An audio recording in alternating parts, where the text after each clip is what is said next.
This episode of News Dump is brought to you by Omaha Steaks. Is anyone really that surprised to find out that President Donald Trump hates the troops? Fake news. Our veterans? Fake news. And especially those who were wounded in battle? Very fake news. Now, this is in no way shocking to us, but hopefully it's something that finally is shocking to people who, for whatever reason, support him because of how much he loves our military. He does frequently yell about how athletes disrespect the troops by kneeling for the flag quite often, so surely he must love the troops a lot, because if he didn't, why that would be hypocritical of him. Yeah, and Trump? Hypocritical? I don't think so. The man has a code of honor. And look, before you start commenting about how this is all fake news like Elliot just did, just listen. It's an election year. We're getting a lot of spam comments in these videos, so just shut up for a second. We'll get to the confirmations in a bit. Let's get to the story first, okay? Yes, let's get to that story. So this all started with a recent article in The Atlantic. Liberal fake news. You gotta stop, because people don't know if you're joking or not. I'm joking. Although, Welcome to the right resistance, Elliot. The Atlantic, you might not think so, but it's a fairly conservative outlet. Anyway, it actually started way before that. We all knew that Trump was a draft dodger who used bone spurs and his daddy's money, power, and influence to get out of potentially serving his country in the Vietnam War. It was 4 deferments? 5? But magically those bone spurs went away. Yeah, the bones, they retracted. Yeah. It happens. And we've known for a long time how he felt about the troops, simply based on his various comments about John McCain. He famously stated that he didn't respect the man because he was caught and tortured by the North Vietnamese. I like the guys that don't get captured. But proof of his disdain for the troops as a whole was exposed this week thanks to that Atlantic article, which reported that, among other things, Trump had said that Americans who died in war are losers and suckers. So this all seems to have stemmed from his trip to France back in 2018, where he was supposed to visit an American cemetery to pay his respects. He famously backed out of the event, blaming the inability to attend on the rain and claiming that it was because the helicopter couldn't fly, despite the fact that they could have easily driven there as other leaders had done. The Secret Service was like, we have the route, it's fine, it's a 40-mile drive, no big deal, we can get you there. Still no. At the time, I remember them being, the rumor or the joke was that he didn't want rain getting on his hair. Yes. Yeah. From the article, Trump rejected the idea of the visit because he feared his hair would become disheveled in the rain, and because he did not believe it important to honor American war dead. You really buried the lead there. Yeah, this is according to 4 people with firsthand knowledge of the discussion that day. In a conversation with senior staff members on the morning of the scheduled visit, Trump said, "Why should I go to that cemetery? It's filled with losers." Losers. In a separate conversation on the same trip, Trump referred to the more than 1,800 Marines who lost their lives at Belleau Wood as suckers for getting killed. Fucking brutal. If the troops are so great, why do they keep dying? It's only laughable because of how outrageous the terms he used to describe people that served their fucking country. Yeah, and didn't have a choice about Losers and suckers. Like World War II, Vietnam, we had a draft for all those. These are people. And so the Belleau Wood thing, I didn't know about this, but apparently in the Marines, that's one of their most important sort of origin stories. It was this battle in World War I. I don't know the details of it, but it's a very important event in U.S. Marine Corps history. No. The ones who went there and died were suckers. Yeah. Suckers and losers. Why didn't they just not die? Stupid. Yeah. Well, all of this apparently, and with multiple people that we'll get to confirming the fact, is Trump just can't. He can't grasp anything that's not transactional. So he can't understand why someone would sacrifice their life for their country. He doesn't understand why anyone would do anything for any other reason than money. These are all things that have been verified throughout his presidency and life. There was some part about how he would constantly bring up with his various generals in his cabinet. He's like, why would you do this? You could be making so much money out in the private sector. He visited the grave of John Kelly. John Kelly's son, and he's just like, why would he do this? Yeah, he was like, why would you do that? And John Kelly at first was like, first he thought he meant something about sacrifice. He's trying to rationalize it. He was trying to say something nice. No one could be that much of a piece of shit. Turns out he was. Yeah. Anyway, the reporting goes on to confirm Trump's just kind of insane, unhinged hatred of John McCain, saying that, quote, When McCain died in August 2018, Trump told his senior staff, according to 3 sources with direct knowledge of this event, quote, "We're not going to support that loser's funeral." And he became furious, according to witnesses, when he saw flags lowered to half-staff. "What the fuck are we doing that for? Guy was a fucking loser," the president told aides. Yeah, well, it's a lot to take in. I mean, and I fucking hated John McCain. Yeah, I didn't like his policies. Not a fan of him at all. But he certainly deserves some sort of respect for surviving in a fucking North Vietnamese torture camp for 5 years. Well, he did sacrifice. He wouldn't have ended up in that camp if he hadn't been such a terrible fucking pilot. Okay, but he did say the story goes that he would not let him go until all of his men were able to get let go. Fine. Yes. That's true. Listen, I support the troops. Yeah. I mean, put me in a POW camp, I would have probably just fucking killed myself. So, yeah, that's fair. Okay, Elliot. Finally, he admits it, everyone.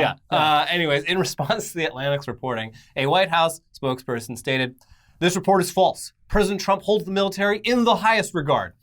And President Trump himself, speaking to reporters late Thursday, said, "I would be willing to swear on anything that I never said that about our fallen heroes. There is nobody that respects them more. So I just think it's horrible. Horrible thing."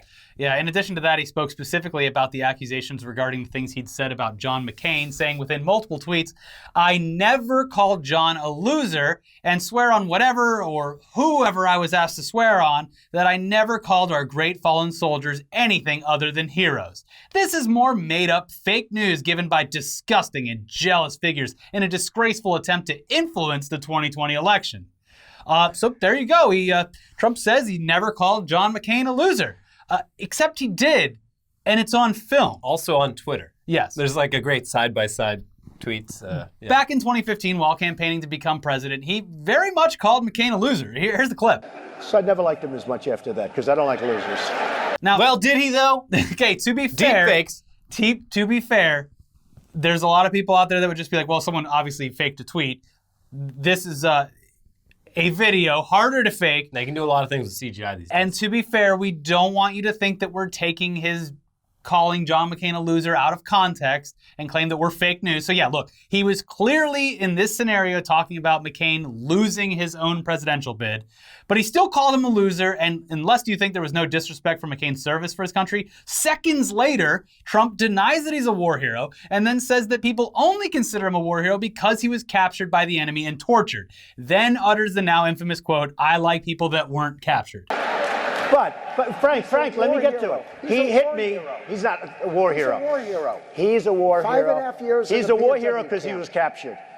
I like people that weren't captured, okay? I hate to tell you. And everybody knows the fucking quote. He repeated it a bunch. That's why this new thing, I'm like, this is bad. And I don't know, it seems like more people are disgusted by it, but it's like, it's not shocking. He said all this shit 4 years ago. Well, I guess for some reason, people can compartmentalize it by assuming that, yeah, he, for whatever reason, really didn't like John McCain. Probably because of I believe it was the healthcare vote, that John McCain was like the one person who was able to shut the whole thing down in the early stages of his presidency. But he was talking shit about John McCain well before that. I don't know. It's weird. But when he literally calls the entirety of fallen soldiers suckers and losers, yeah, I think that, stands out that can emotionally affect anyone who has ever served and their families and the families of the fallen soldiers. I mean, even like, there's a lot of soldiers who got out of the military and are now pretty anti-war, but even those people probably know people who didn't make it back. Like, this is offensive to everyone. Yeah. Anyway, cut to today, where the country has had almost a full news day to digest the shocking news that, oh my gosh, Trump is kind of a dipshit. And, he has no respect for literally anyone, including those who have served in the military, regardless of whether or not they made it back alive, injured, or were killed in action. Turns out, despite both the White House and Trump himself vehemently denying the claims made and quotes used in the Atlantic article, people who were there have confirmed that he did say those words, think those things, and simply didn't want to go to the cemetery in Paris to pay his respects to those losers. And since people will just assume these reports are just being confirmed by other losers who are trying to hurt his poll numbers, well, let's just check in with Fox News on this one. Their national security correspondent, Jennifer Griffin, she said the following on air on Friday. I've spoken with 2 senior U.S. officials who, all right, you know what? We might get copyright claimed for this, but it's important. We should just show you the actual clip from Fox News so it hits harder instead of having us read it and have it appear as though any validity is removed. You can show this to your parents instead of just hearing it from us. Here's the clip. John, I've spoken with 2 senior U.S. officials who were on the trip to France who confirmed to me key details in the Atlantic article and the quotes attributed to the president. My source, a former Trump administration official, told me when the president spoke about the Vietnam War, he said it was a stupid war. Anyone who went was a sucker. The president would say about American veterans, what's in it for them? They don't make any money. The source said it was a character flaw of the president. He could not understand why someone would die for their country. Not worth it. Regarding the French trip to mark the end of World War I, according to this former official, the president was not in a good mood. French President Macron had said something that made him mad. He questioned why he had to go to 2 cemeteries. Why do I have to do 2? His staff explained he could cancel, but he was warned, they, the press, are going to kill you for this. The president was mad as a hornet when they did, according to this source. When asked if the president could have driven to the Aisne-Marne cemetery, this former official said confidently that there was not a security reason not to drive to the cemetery, which was about 40 miles from Paris. Quote, the president drives a lot. The other world leaders drove to the cemeteries. He just didn't want to go.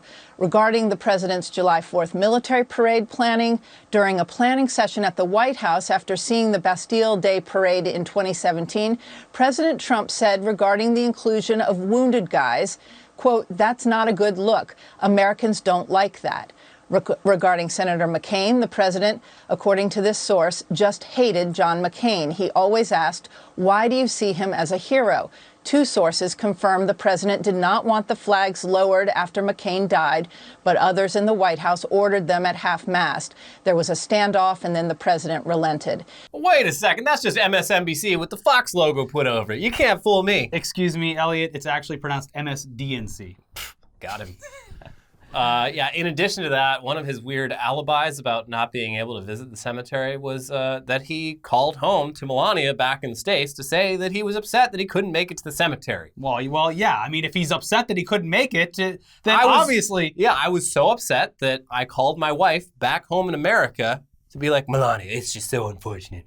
I was so looking forward to going to the cemetery, but I can't because it's raining. Anyways, bye, Melanie. Helicopter, don't go brr in the rain. But it turns out, Melania was actually on that trip to France with him the whole time. Then who was phone, Mr. Trump? Who was phone? Who was phone? Anyways, before we get into the rest of this episode with our standard entertainment news updates, let's take a quick second to tell you about today's sponsor, Omaha Steaks. Now, our typical summer might have been taken away from us this year. It's sad, but there's still one tradition we've been able to maintain through this very strange year. Cooking up a wide variety of delicious, high-quality meats thanks to our friends at Omaha Steaks. Guess what, though? There's still time to hit the grill like the barbecue master that you are, because right now, Omaha Steaks is offering a steakhouse grilling package with an exclusive offer just for our viewers. You go to omahasteaks.com, enter the code NEWSDUMP into the search bar, and this week, Omaha Steaks will add 4 burgers and 4 gourmet jumbo franks free with your order. It's called the Grand Summer Grill Out Package. It lets you stay at home and eat like you're at the best steakhouse in town. We're talking Omaha Steaks bacon wrapped filet mignon, plus pork chops, chicken, kielbasa, and more. Delivered right to your door. Smoky sweet bacon, fork tender filet mignon, all for much less than going out to a restaurant.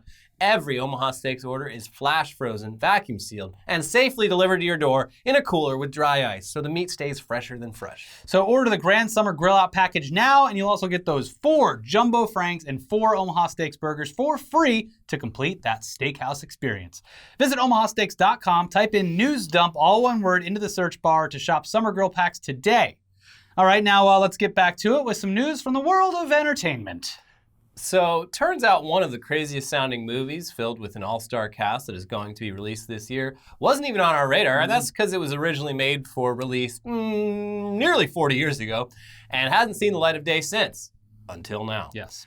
The film is called Grizzly 2 and stars actual young versions of George Clooney, Laura Dern, and Charlie Sheen, who are terrorized by a 16-foot-tall devil bear while attending an electro-rock music festival. This is all sounding incredible, Yeah. obviously. And it's made even better by the fact that there is some mystery surrounding this film. Yeah. I mean, those are huge actors. It's a sequel to a movie that was at least successful enough to warrant a sequel.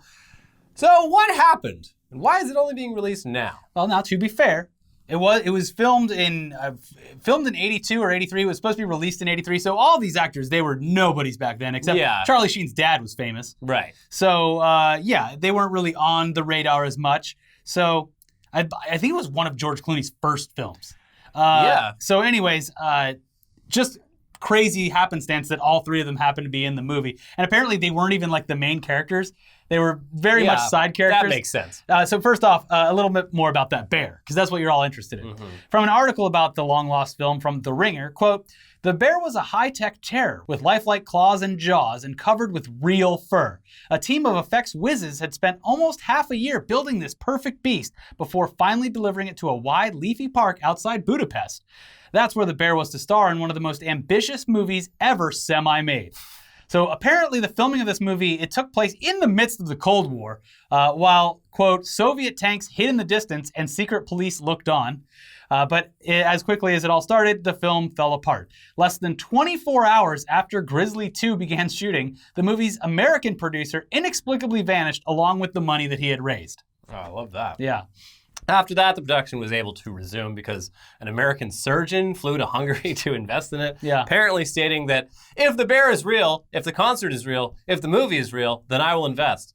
One of the remaining producers on the project, Suzanne Nagy, who had been forced to take over, quote, "gave the doctor a tour of the now trampled festival grounds and took him to see the 16-foot mechanical bear. Afterwards, he immediately agreed to wire the production about $500,000, which Incredible. is like, that's like $1 million by Yeah. today's money. So he was impressed. It's like, cool. You got it. You're filming a monster movie with a giant bear in the Soviet Union. And During the Cold War. And your old producer just skipped town with your entire budget. I'm in. Exactly. I like a good risk. Also, the festival grounds had been trampled because apparently, according to tales, 40,000 Hungarians showed up to be a part of the movie as extras for the music festival scene. Hollywood movie, shoot them down here. Put the car in H and let's go. Yeah, that's amazing. This car gets 10 hectares on every gallon of kerosene. Anyway, long, interesting story short. The movie did somehow get filmed, though not entirely finished by any means, but close.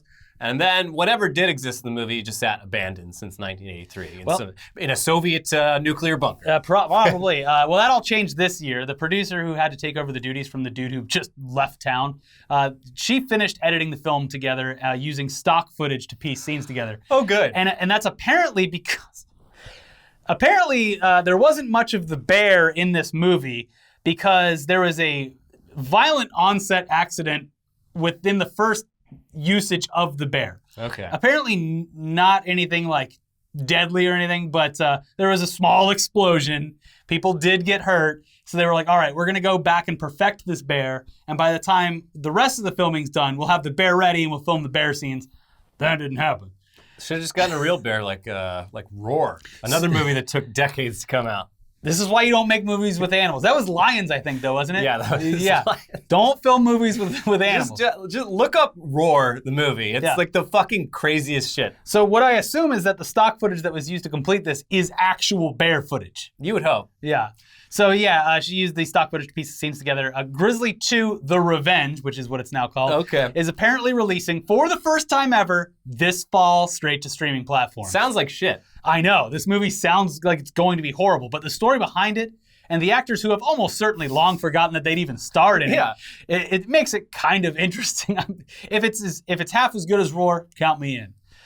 So yeah, also you absolutely need to read the full story behind this film over at The Ringer because we barely scratched the surface.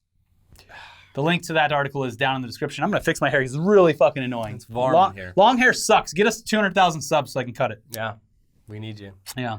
Moving on, though, summer is slowly but surely coming to a close, though you can't really tell. Yeah. And for the most part, we're all still kind of stuck indoors with not a lot to do. Or at least we should be, because there's certainly a decent amount of people just out and about like nothing's wrong. Mm-hmm. A lot of the highly anticipated video game titles like Cyberpunk have been continuously delayed. And the biggest movies that were supposed to have already been released are now just starting to finally come out. Some, like Mulan, you'll have to pay a premium price for.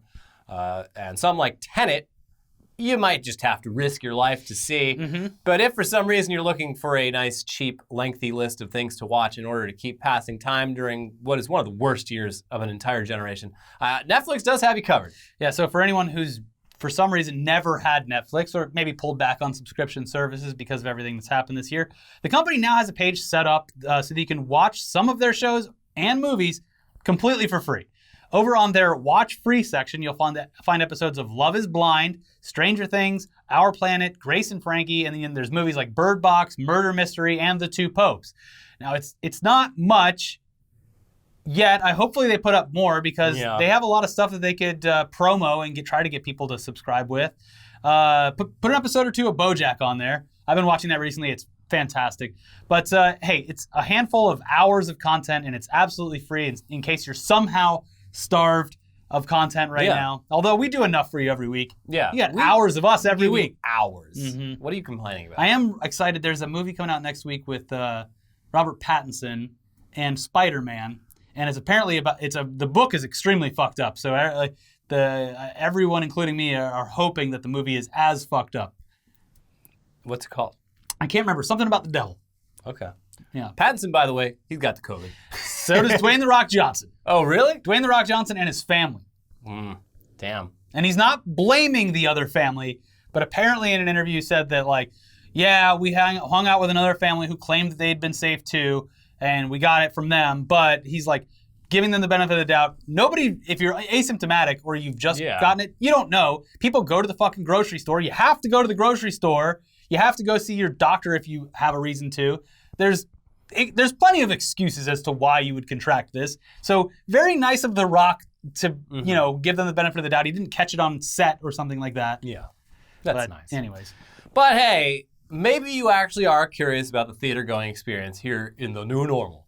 You should probably just continue to wait. But I don't know, in case you're wondering, one of our viewers and someone that we've shared a beer with when we were in Canada a few years back, up in cold-ass fucking Winnipeg, Jefferson, he recently went to go see Christopher Nolan's Tenet in a real-life indoor movie theater last week and has so far survived to tell the tale. So let's just read what he said about the experience. I was there 10 minutes before showtime. The place was dead. A couple of people working the doors and concession area. To my surprise, the theater was nearly sold out.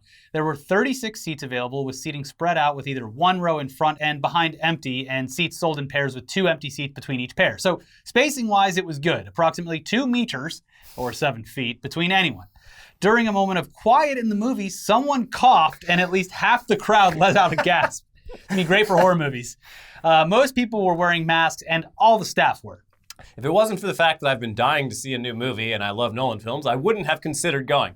After going and seeing what was done, I feel fairly safe having gone. However, I'm not in a hurry to return to a theater as I realize if someone was coughing up a storm during a loud part of the movie, no one would know. As for the film itself, I would say it's not the best of Nolan's films, but it was certainly entertaining and one that requires 2 viewings to fully grasp. Double risk. Overall, I would recommend people wait for home release unless you are a huge fan of really loud action and the home experience won't cut it. Yeah, so great. There you go. Precautions, they were taken. He felt safe. The movie was fine. I've seen this from multiple reviews and people on Twitter and stuff saying like, oh, the movie requires multiple viewings. Someone on Twitter said that their friends drove to Vegas to go see it because California, obviously, you can't have movie theaters open, and drove back to see it again. So this movie, you're not risking your life once to see it, at least twice. I mean, I'm very excited to see it. It sucks that I can't see it. Yes. But I'm not going to fucking Vegas. Yeah. Also, I'd feel probably a lot safer in a Canadian movie theater than a U.S. one. That is another point to, that's a good thing to point out. Because, like, I mean, there's crazy, terrible people in every country, as we've seen, but I think in Canada I would feel just a little safer. Well, also their numbers aren't as expansive as ours are. Yeah, exactly. Anyways, it is good to hear. I mean, we're still really not willing to take that risk, Absolutely even not. if theaters were to open here in California. But although a lot of states have started offering, you can pay like $300 to get the theater for yourself. Which I think is a cool idea. Yeah, and like that one, like if you get like, I don't know, 10 people spread out across the theater, it's worth it. It's a great deal. Yeah, everyone pays in. Go see your Tenet. But you can't do it in California. Can't do it in here. We looked into it. We were like, what if me and you just rented it just for ourselves to review Tenet? Then everyone would be very jealous, first of all. That's the main reason we do it. But second of all, because it would work on the show. But we couldn't do it. No theater is even allowed to just have 2 people in it. Yeah. So, anyways, we do understand that some people out there are weighing their options and might go out to see the movies. I mean, literally in a lot of states, the government's saying it's okay. And we understand that people are going to utilize this ability. We do wish you the best. We hope that nothing goes wrong. I mean, we hope we're overreacting about everything. That would be the best case scenario. Either way, we should just once again warn you that even if you have it and have no symptoms, you could also easily pass the virus to someone who could actually suffer greatly or die from it. It's not a joke. We're kind of just stuck till after a vaccine gets approved, and that's after the vaccine goes through extensive clinical trials, not a miracle cure. But things are looking good on that front. There's a lot of stage 3 clinical trials happening right now, specifically that Oxford study. So that's good. And we don't anticipate it being released this year, even though Trump said so. And I think his top coronavirus guy also came back and was like, I think he spoke a little out of turn. And even if it does get released, you and me won't qualify for a vaccine for quite a while after. Because in order to roll it out worldwide, they're prioritizing healthcare workers and the elderly first. Which is what they should be doing. Yeah. But we'll find a guy in Beverly Hills. Yeah. There's always a way, especially in California. Yeah. Anyways, it is nice to see some sort of light at the end of the tunnel. Yeah. That's nice. We're getting to fall. It's going to cool down. Summer has fucking sucked. It's been too hot on top of everything else. Yeah, hot, and you just really can't do much. Yeah. Like, you can go to the beach, I guess, but it sucks. Or go to the park, and it's fucking packed. Every park is full of people. Like I said, I go on my walks. Although I live in the valley, so it's like there's nothing good to look at except for car repair shops. Blocks are each like a quarter mile long. Yeah, my beautiful view consists of car repair shops, closed down restaurants, liquor stores that look like creepy clowns. Yeah. That's pretty much it. Yeah. Yeah. Anyways, listen, it's gonna cool off here soon, I hope. Yeah. But until then, stay safe out there. By the way, if you're looking at Mulan, apparently it's going to be free, or not free, included on Disney Plus in November, December. Oh, in November. So if you want to pay the $30 now, whatever. Yeah. But you could also wait, which is what I'm hoping to do, unless my wife makes me get it. And then it doesn't have the dragon in it. Who cares? And I heard they took a lot of the songs out. It's just very serious. Yeah. Boo. So, anyways, in the meantime, we have some more free content for you over here. More than Netflix even. We got a whole back catalog. Yeah, take that, Netflix. But check out our most recent episode of Tech News Day right here, and then an episode from earlier in the week, and we will see you very soon for Weekly Weird News. Thank you for your service. Bye. You're not a loser.